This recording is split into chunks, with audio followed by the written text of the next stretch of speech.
Okay, we'll get the meeting called to order. Start with the pledge of allegiance, please. Allegiance to the flag of the United States of America, and to the republic for which it stands, one nation, under God, indivisible, with liberty and justice for all.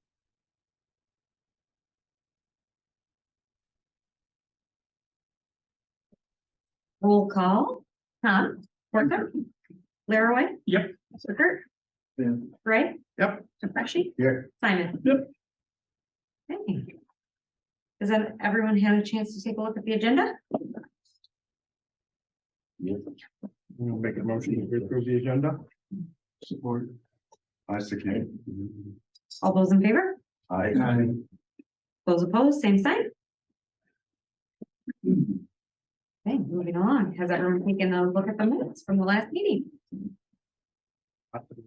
Yeah. Been a while. It's been a while. Questions, comments? We're all the way back from August 23rd. So it's been. Okay, Been a hot minute. well, doesn't sound like we have any questions. Can I have a motion to approve? Motion. No second. All those in favor? Aye. Those opposed, same sign. Okay, hearing none, we'll move along.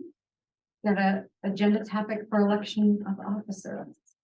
Correct. So your bylaws require that at the first meeting held annually that you elect chair, a vice chair, a secretary, and then designate a representative to the ZBA that the council would approve this month, because the charter requires all committee appointments to be done through the village president. So with the passing last year of Dave McGrath, the bylaws automatically promote the vice chair to the role of chair. So Amy was automatically promoted to that position in August. And yeah, so you have those three offices, and who's currently serving them in that role up on the board right now? Oh, yeah. We need a vice chair. Oh, for that, I didn't know you were secretary though. Yeah. Okay. Anybody else interested in the vice chair? Tom or Mike? Yo, I'm new here, so I'm not sure you're gonna be the best qualified. that's what I sort of figured, but you never know. I can volunteer. Yeah. if we need it. Nobody else is volunteering. Thanks. So I'll nominate, my brain is fried from work, I'm sorry, Mike. As vice chair, and then I would nominate secretary just for that and myself with the ZBA rep, if you guys are okay with that. Okay. One second. So all those in favor of Mike's vice chair? Aye. Aye. Those opposed, same sign? Hot dog, there we go. Okay, so moving right along. Reports. Mr. Chairperson? You're the chairperson. You're the chairperson. I'm the manager. Yes, that's true. Well, this chairperson doesn't have any report this evening. Those are the best. Happy New Year. Mhm. So now, village manager, we're on to you. This guy does have a report. Just gonna highlight four quick things. For those of you who've been around the block a while, you may know of some of the history on the unbuildable lots that our community has had over time. We have an entire web page on our website dedicated to it. Initially, those were in 5 flats: north, south, Gulf Stage 2, Air Park, and Canterbury. Beginning in 2008, we began working with the state of Michigan and the health department to get those restrictions lifted. And what those restrictions did was they limited the number of well and septic systems that could be put in the plat. And they were done as part of the original approval for the plat by the governmental entities that had to approve it back in the 70s, based on the environmental factors and the information submitted by the developers. So right off the bat, we went and did about 120, 130 backhoe cuts in all of these areas to get a profile of what the soils really were. And that allowed us right out the bat to get the restrictions lifted in Air Park and Canterbury Estates. Lake Isabella North, we went after next, and what we had done there was we came up with a lot swapping plan. So the village owns, by the way of tax foreclosure, a big chunk of property in Lake Isabella North. We're talking probably 60-ish lots, give or take, maybe more. And so what we were able to find through the soil cuts we did is that the problems in north were really limited to one specific corner of the plat. And in that corner of the plat, we owned a decent chunk of the property.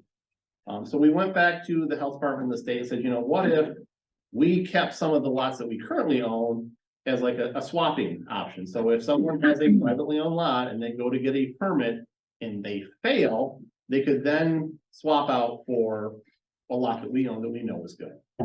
I said, great, that was fine. Gulf Stage 2 in Lakeville South, we did what we are called the baseline septic system criteria. So we worked with those entities and had an entirely new, basically sanitation code drafted for those two plats, specific only to Lake Isabella. And it was modeled after changes that the state had wanted to do to the statewide code, but they could never get it through. That went into place in 2018. As you can see from the development in the south end of the lake, it's been pretty successful. It's opened up a lot of areas that historically were blocked off from development. So we went back to the state 2 years ago and said, hey, you know, nobody has ever needed this lot swapping plan. Why don't we just take the baseline septic criteria and make that the rules for north, and then we could return all these to the tax roll. Now, as a disclaimer, since we got them for public purpose, we're returning the tax roll, we don't get any of the profit. It has to go to the county treasurer. So it's not like this is a windfall for the village. We just don't want to be in the real estate business, quite frankly. So we worked with the state and the health department, and it took an unbelievably painful long time with the state of Michigan. We would send an email in July. I will respond to this in October.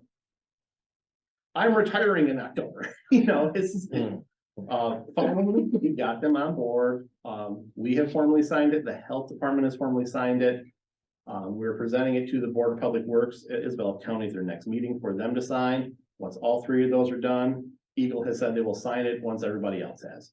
So we see the goal line finally in this project, and that'll be a very nice change. But we've had people that want to buy some of these vacant lots that are adjacent to property that they own to develop it that we legally can't sell because of this agreement that we entered into. So this will help us get that back on the roll. It'll help us with development. And you know, environmentally, the baseline septic criteria have proven to be, you know, more than adequate to address development in the south part of the lake. The soils in north are nowhere near as complicated, so this should be a pretty easy slam dunk. You may have remembered at the ballot box this last November, there were two proposals for taxes on the village. The sheriff's millage was approved. The combined Parks and Rec and dredging one was defeated by a very narrow margin. Needing to flip only 18 no votes to yes, it would have passed by one. The village and the association have had a meeting since the election, early December. Both organizations are on board with going for a second attempt for a dredging only ballot proposal. We're right now conceptually looking at the summer of 23 for a special election. We have a liaison committee meeting tomorrow morning. We're gonna look over a proposed revision to the agreement that we entered into, kind of a project timeline and what some goals are that we need to knock out to get an August millage happening. Deadline to submit to the county for the ballot wording is May 16th. So we need to, between now and May, we need to get better cost estimates, a more refined kind of idea of where we're going to go, when we're going to do it. And, you know, one of the things that the council had talked about at their meeting at the end of December, on the 20th, I want to say, was feedback that we received from the community development or community meetings were, you know, people that wanted to be part of this committee. And initially we were just going to have village and LAPOA board members be on it. So the thing that we proposed to them would be you know, conceptually like a 7-member committee with 2 council members, 2 LIPOA board members, and then 3 people from the community at large being able to serve on this. Knowing that this, if approved, is not going to be, you know, just to get us over this hump. This committee is charged with basically being the steering mechanism on the dredging project, where we go, you know, what methods we're going to go after. Because it is a publicly funded project, the council is the one at the end of the day that has to write the check. But they've essentially abdicated the decision-making to this group to come back to them with actionable items. Two other things that we are working on.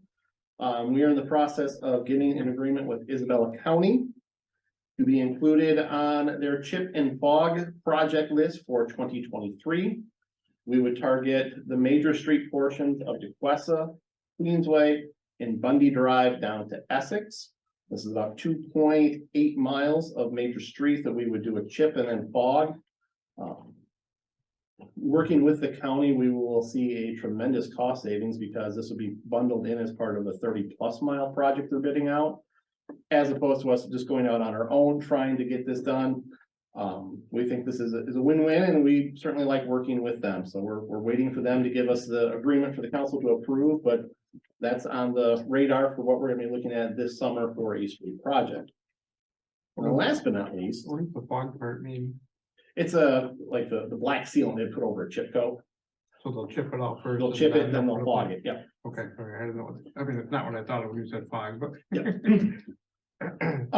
We have a really good website, and we put that in place in 2017, I wanna say. Give or break.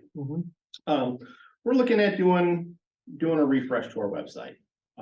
Newer style, newer graphic look, having ADA compatibility built right into the site as opposed to having to enter everything manually when we change stuff on it.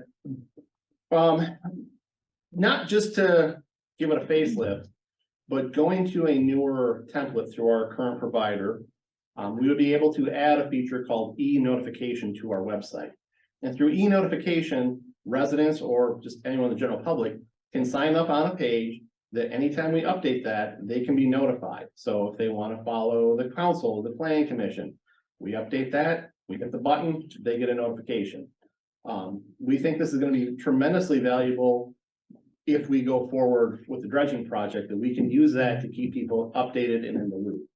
The added cost to do it is like $500 a year for email and like $800 if we want to include phone in there.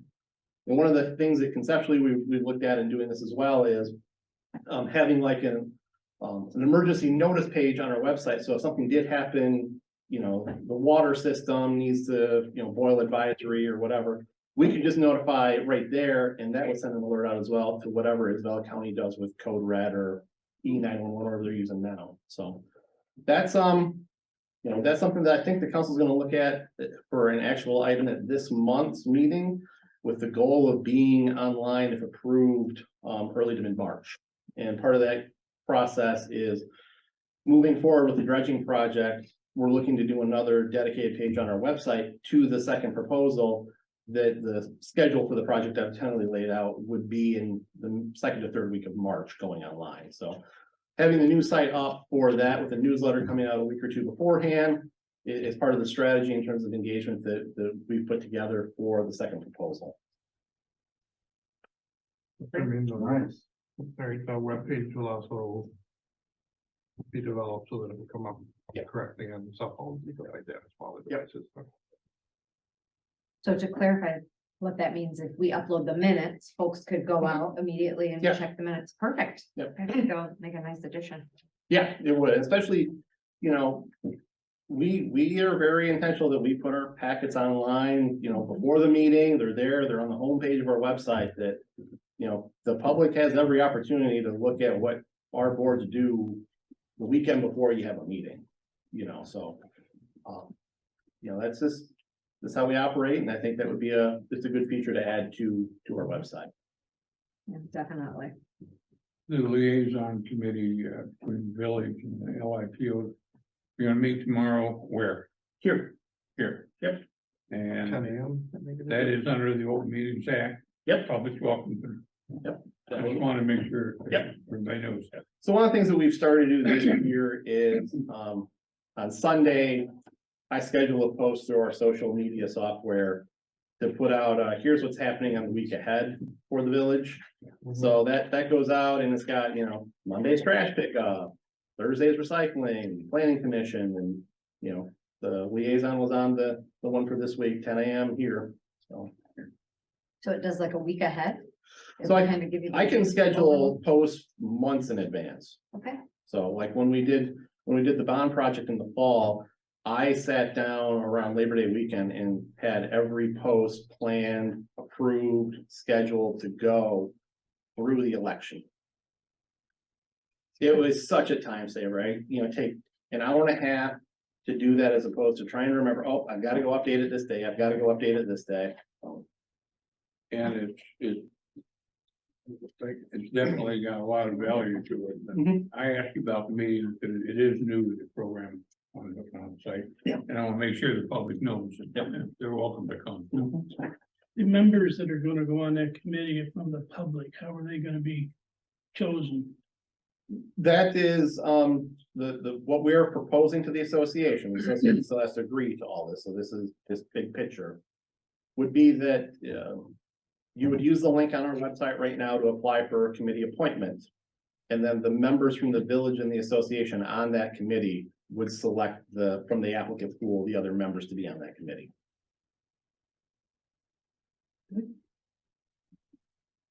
great. And Anything they can else? nominate as well, right? Who's that? So people on the, currently on the committee, We don't have a committee yet. You gotta appoint. well, Yeah. liaison group, they can nominate people as well. It's I mean, whatever we agree to in the agreement is how the process is gonna work. But generally, it's gonna be open to the public. It'll be entirely open to the public. If you're voting on a member, I don't think you can nominate that member and then vote on that member. How is it gonna stay so that the one person doesn't bring in their neighbors or people that they think are thinking their way or something like that? Cause it's not really a process, cause the board's gonna pick whoever it is. In terms of bringing their neighbors for, Anybody, I mean, somebody that you're working with, say, okay, we wanna do this. we had enough people at the community meeting say that they would wanna serve on it. Okay. I'm pretty confident you're gonna get 2 or 3 people from the community at least that sign up and say yes. Okay, That's, I think we're gonna be in a unique situation of having more applicants than really spaces to fill and trying to figure out ways to get them plugged into the project somehow in a meaningful way is what we're gonna work at. That's why we included in the proposed revisions to the agreement that the committee has the full power to make subcommittees and ad hoc committees as they need, so. We're looking to get people more involved in the process, so. I think part of the thing too, in the last council meeting, correct me if I'm wrong, Jim. This committee was gonna be something that's gonna get it together and get everything to the vote in August. And then after that, there would still be a committee that would be the ones that would actually making decisions, whether that's that same committee of people or if we get an overturn of new people. It'll be the same committee. Right, that as the project starts and starts going through and doing different parts of it, that committee will still be the ones involved and make the decision, we're gonna do this project first. This project second, this is how much it's gonna cost us, so. I could see it as one initial committee to get things started and then be either the same or a different number of people serving on a committee after that. So that this project is gonna be an ongoing project for a while, so. So I just wanted to give you guys a little bit more detail on that, the way I understood it from council meetings. And I assume that then there will always be the need for the next project. We tackle the Mhm. expanded roads and the dog, different things that the community is asking for.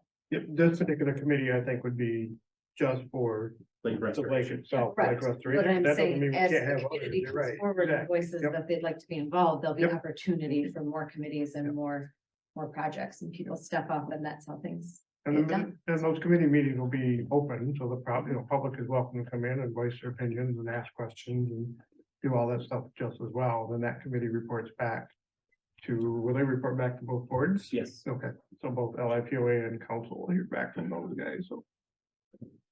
Well, thank you for your work on that, Tim. Mr. Laraway, do you have a report from Village Council? Well, since our last meeting, the council has met 5 times, 1 special meeting and 4 regular meetings. All the meetings are available, the minutes are all on the website, so you can go in and look at them anytime you want. The last couple are also in your packet that Tim emailed out. And Tim covered them very, very well, as far as the the election, and the dredging and the work going on for that. So it doesn't leave me a whole lot left to say. We did pass the zoning code and map update. And the council wanted to make sure that all of you, though they appreciated the work and the effort that went into that, which was a lot of work and effort that you guys put out for that. Tim did a lot of the work, we just did the approvals. Yeah. It was, I listen. You guys You give a lot did of all the work. currently, the council is working on updating the zoning ordinances. Take a few things out, add a few things, and just, Like code, it hasn't been updated in how long? a couple of years. Couple.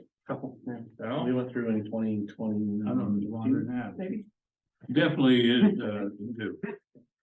And you guys were invited to that survey as well, so I sent one out that was the same survey to the council and wanted you guys to see, you know, any differences of opinion. So the council said that, you know, they want to go through that Article 6, which is our police power regulations, and kind of do it in a couple of big chunks and then adopt one comprehensive update at the end process, so they're not gonna do all 12 sections in one meeting, so. And the other thing the council did was appoint Leo, which I'm glad to see. Look forward to your involvement. Thank you. Yes, welcome. All yours. Okay, well, moving along, we've got a public hearing. Do you want to say about what that is? Yep. Tim? So your first item of actual business tonight is a public hearing for a proposed rezoning of a tract of land on Coldwater Road at 483 South Coldwater Road. The applicants are here with us tonight. They came to the village council public hearing on the zoning code update and requested that the zoning map be amended to include a smaller parcel that they own surrounded by the larger parcel that they own. Their plans, if I'm wrong, please correct me, are to demo the house and they would like that zoned agricultural like the rest of their property. We've had no calls, questions, submitted prior to the hearing. As you saw in the packet, it was a very robust notification list of 4 people that we had to notify within 300 feet. The applicants own 300 feet in 2 of those directions. Yeah, with that, open the floor to public comments and that, and anything of the applicant first, and after you receive public comment, you can take action on it. The process would be, you would recommend this to the council because the charter requires that they have to adopt the ordinance, so this would go to them. The January meeting, which is the 25th. And then hopefully they can take action on it by February. Okay, great. Well, with that said, we'll open public hearing at 7:22. We ask that you address the commission by stating your name and address, and we do kindly ask that you limit it to 3 minutes.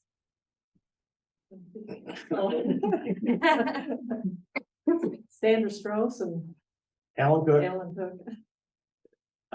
no, just, the house used to be my grandparents and it's past fixing. It's in pretty rough shape. We were trying to get it, the fire department to burn it. They said they could back then, and then COVID came into play and that put them on hold for a long time. Oh, yeah. Well, then Lansing now says there's no more burning of houses, so now it's our problem. And we were just gonna get rid of it. Pretty much, it's past the fixing and gonna go back into the other property. It's right across the road from Randall's driveway. And I know when everybody did live there, my aunt lived there last. She complained about the noise from across the street because there's semis pulling in all night. So, The chances of having someone buy it and building a house there or remodeling what's there would be impossible, I think, just to do. yeah, So we'll just absorb it. It's owned, that piece of property is owned by a trust that's the 2 of us and our siblings, are in. yeah, and so that's our consensus as to demolition it and absorb it into the other property that's he owns. And just for the record, would state your address, you didn't mention that in the beginning. 392 South Coldwater Road. And as I understand this, it's not like they're asking to introduce an agricultural area, you're basically just expanding the one you have already. Well, it got, As far as the zoning title. it got bigger. My aunt wanted more acreage, so it ended up going out into my field too. Even though she wanted the whole road frontage, and I didn't want to do the whole road frontage, so it ended up going back into the field farther than I really wanted to, but. And now it's like, well, I want my field back. I don't blame you, so, but the agricultural, there's already a section there, so. Yeah, We're just there's adding on to it. 35 acres right behind it.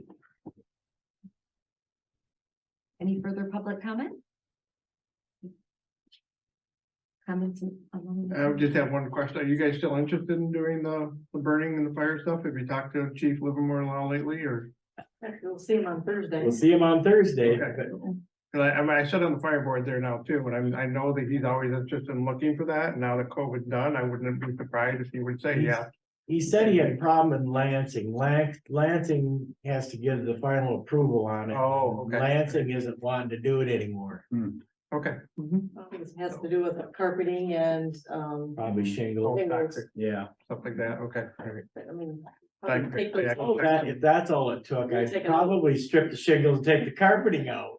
And then let them burn it. Then they can have all they Yeah, want. Let it burn down is the way. But they wanted to do training in it. Knock it all down, yeah. The police department have done training in it already. Okay. And the fire department did some training where they walked in there with a smoker and smoked it up, and then they had to try to find them, Okay. but there was no fire. I wish I would have known, because we just had our fire board meeting last week, so. And I Well, would have Dave's asked known him- about this for 2 years. Yeah. Yeah, before so, COVID. Yeah. I'll text him tonight real quick and just ask him if it's the same case or not, so. Do you have a time frame of raising a house? We're hoping this year. Yeah, Okay.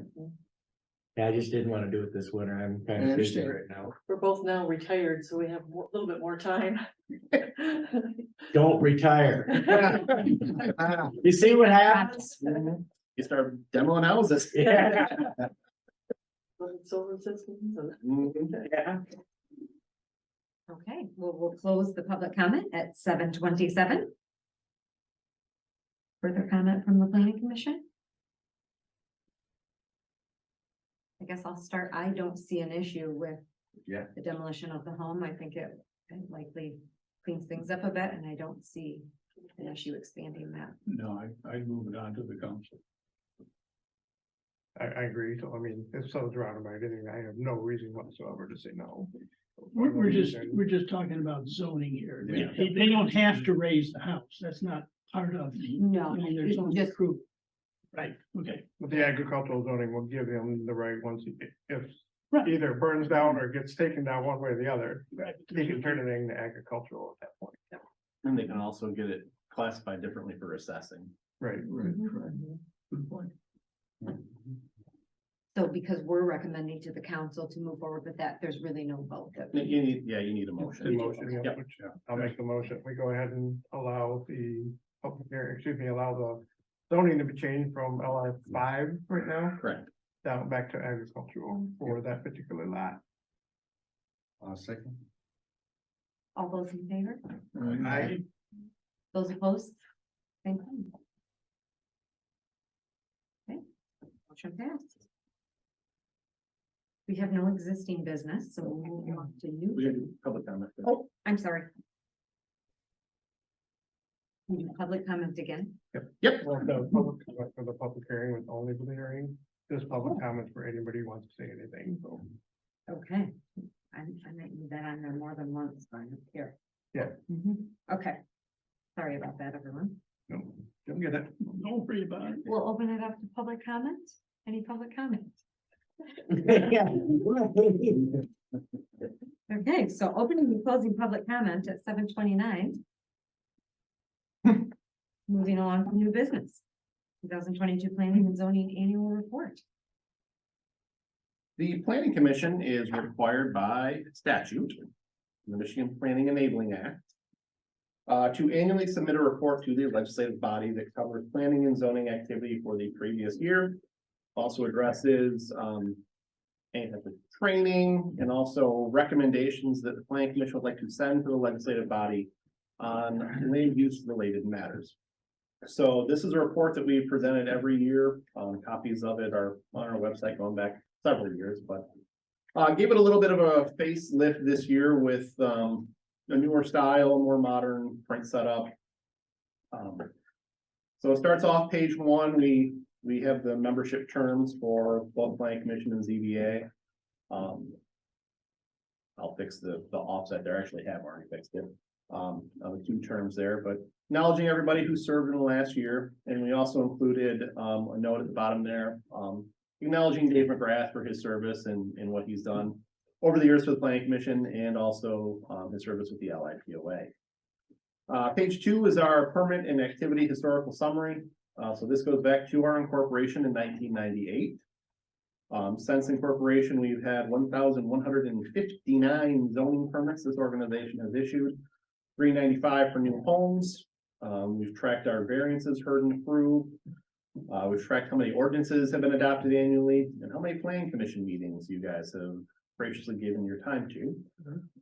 As you can see, we have kind of mellowed out in terms of the number of meetings we have to have annually for the planning commission. Held 7 last year, 6 the year prior, 10 in 2020, but that was due, I think, mainly to the garage issue that you guys were forced to suffer through.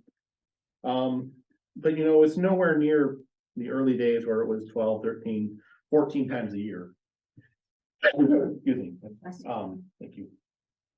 So, you know, the workload has definitely lightened for you guys. You got a list of all the chairs and your ZAs that you've had. Then the next page talks about your planning commission activity for the year, the bulk of which was entirely spent on the zoning ordinance update.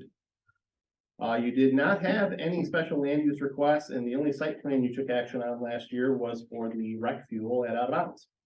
So no real big permit issues came before this body. We do include where we're at in the master plan process. So the master plan was adopted in 2019, drafted in large part in 2018. So we're getting up on that 5-year requirement in the statute that you've got to open it up, review it, and decide if you're going to write a new one or maybe make some amendments to the current one. Which you can see we've went after and completed most of the relevant goals that we put in place through that.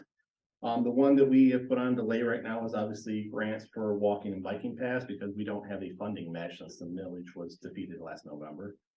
But you know, one of the goals in the master plan was to pursue a certification in the state of Michigan's redevelopment readies program. And that whole list is in the back as appendix A to this. But that program has since been updated since we did our master plan. So there's now 2 different levels of classification. There's the certified where you've got to do all the plans and that kind of stuff. And then there's the essential level, which is what the council has directed us to pursue as essential certification. So we are actually pretty close to having all of those requirements completed. The checklist is in the back. There's a few areas in terms of like guide to development, conceptual meeting checklist, those type of things that we still would need to put together. But almost all the heavy lifting is done. I mean, the most of it was the zoning ordinance update that we did this last year. The ZBA heard one case last year, and it was to allow for an accessory structure to exceed the size allowed in the ordinance. The zoning code, you'll remember this discussion probably. This hinged on the issue of what a footprint was classified as. And when the planning commission recommended and the council adopted the changes to the ordinance that said the footprint is where the walls are, not where like posts would be. That changed the code in such a way that they would not have needed a variance for their project. So after the council approved those changes to the ordinance, I just went ahead and built a zoning permit. You know, they came in July for it, they were denied. No one on the ZBA had a problem with it. They just didn't meet the things in the ordinance for them to grant a variance on. So they got a permit in the mail right before Christmas, and it's good for all of 2023 to do their awning type project. You guys actually conducted quite a bit of training last year, including the March 8th night where you watched a webinar together as our regular council meeting. We had other training for zoning ordinance A to Z, zoning board of appeals, and zoning essentials were completed. Code enforcement, 2022 saw us bring back on staff a dedicated person to deal with code enforcement. He's in 2 days a week in the summer, 1 day in the winter. His name is Jim Durham. He's a retired chief of police from the village of Breckenridge. But we had 232 violations that we addressed last year, which is slightly up from 213 the year prior, but it's pretty consistent. You know, we're about 225, 250 is where we want to be at in that realm. You know, and a lot of these are blight related. A good chunk are along weeds and grass, but you know, we see a continual issue with unregistered vehicles. And you gotta have your car license if you're keeping it outside the village, so. And that picked up really about 3 or 4 years ago, right before COVID. We started to see more and more cars that were just hanging out in people's driveways that didn't have a license plate. And you know, it's like, oh, it was, you know, so-and-so's and they weren't gonna get a trade-in value, so it's like, you know, that's great, but you've got to put it inside or you got to put a plate on it. It's, you know, that's how we work around here. And then I put together, and you guys are absolutely more than welcome to change, add, delete some recommended action items for the council based on where we're at with the master plan process. So as you might know, with our changes to the zoning ordinance, we've got to update a whole lot of new permits. And so we've begun that process. And we started with the garage ones. So we're going through the zoning permit applications, and for the garages and for new homes specifically, we are going to have district specific permits on the website. And this is important because one of the big changes we did with garages last year is the plan commission and the council took out the requirements in terms of matching materials for the LR2 district, and that's also applicable to LR5. So if you look at like the LR1 district application, maybe it'll open. Maybe it'll open. Maybe not. Oh, there we Just go. download it, yeah. Yep. So this is LR1, you know, it's got the traditional, here's all the things you've got to match permit wise. Oops. And you gotta have the requirement for your materials, your doors, windows. This was the standard stuff on our current permit that we had under the old system. You know, we really simplified the point system for people so that they can easily get this done a lot easier on the permit side. But if you look at like our LR2 permit now, where it doesn't have those requirements, and you know, actually, there we go. From the LR2 district where you took out those matching requirements, they would be on this part right here. It's gone. So you got the point system right there. That's it. So doing that, I think, will help address a lot of the confusion and hopefully make it easier for people to navigate the process a little bit better. You know, so we're doing that. We're going to do the homes, and we obviously do new updated permits for, you know, the variants and those kind of things. That's going to take a little bit of time because there's a lot of permits that we have to update. But you know, given all those, a new facelift is certainly a priority that we need to knock out relatively soon. Quick question for you, the one with the LR 1, 2, 3, 4, 5 that you were clicking on, would there be any advantage? Because I was assuming most people have the biggest idea whether they're in LR 1, 2, 3, 4, to have a map they could click on right above that showing where the LR districts are, so that they can like get an idea, oh, okay, this applies to LR 3 because that's where they live, or that's where the plot's at. It'd be a lot easier just to say, call us. Okay. But you know, Because you're gonna get like, I think I'm the right, I don't know. or right on the order. I couldn't bring it up, you know, wouldn't open. Okay, But they're call us. all right. Complete the essential certification for the RRC program.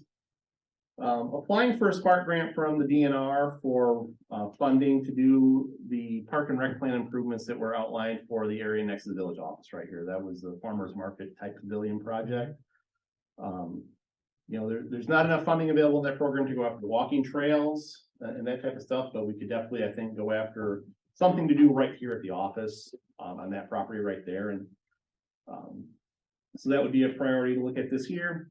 We do need to hold a joint meeting, planning commission and council. We did not do that last year. We are working on a multi-year plan for streets and funding for training opportunities as they become available. And then after that, you have the RRC best practices that we are required to do for certification. They're checked off for the ones that we've completed, with the green box in them. But for the most part, you know, we're well down the path to getting that done. With that, if there are other action items you would like to include, we can definitely knock that out now. Otherwise, when you're satisfied, you need to recommend this to the council for their receipt.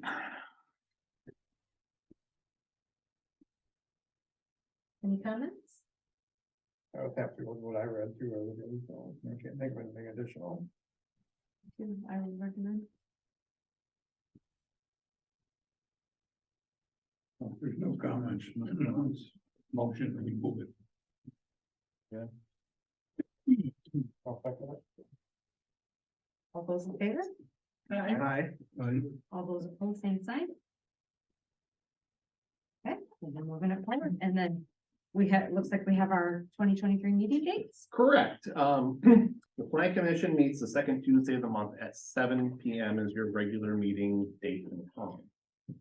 Under Michigan's planning enabling law, you are required to meet at least 4 times per year. So you have to meet 3 more times this year to be in compliance with the law. As you may remember, last year, after you guys completed the zoning ordinance work, you didn't have to meet again because there was no business to come before you. In looking at what we've got lined up the first and second quarter, working, you know, really on the dredging proposal, you know, that's going to take up most of my time. It's also budget season because we're a July 1 fiscal. So I was interested to know if maybe for the first 2 quarters, you wanted to meet maybe again April 11th.